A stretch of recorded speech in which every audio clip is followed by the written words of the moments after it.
strong, solid education. And in the state of Florida, whether it's kindergarten, whether it's 8th grade, 12th grade, whether it's in our universities, we don't want any of the indoctrination in the state of Florida. I'm sorry.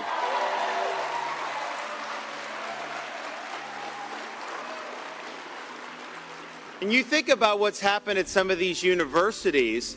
You look at places like Columbia University, you look at Harvard University, and they basically let the inmates run the asylum. They can go and you can demonstrate in favor of Hamas. You can take over property. You can pitch a tent and just set up an encampment. You can take over offices. You can do all of that. And nobody suffers any consequences.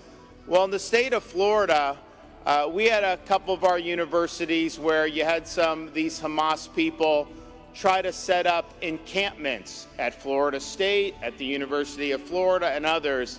And that lasted about 15 minutes. They were kicked out, and we upheld the rule of law.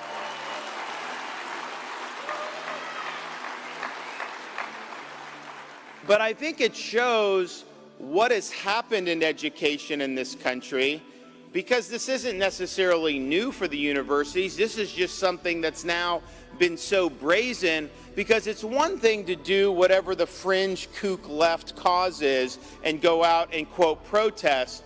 But when you're celebrating a terrorist group that was beheading babies, assassinating elderly people, cooking people in ovens, and that's the group that you want to align yourself with, and yet these administrations and some of these powerful universities are basically siding with these people, there's a sickness in education in so many parts of our country.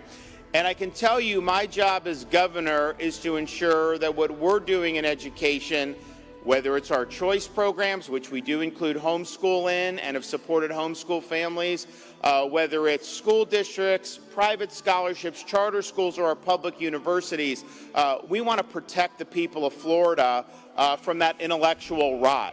We want to protect the people of Florida from having an agenda shoved down their throats that they don't want.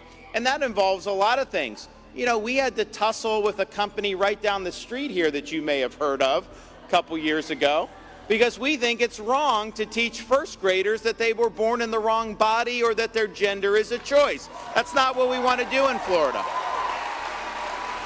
And we're happy to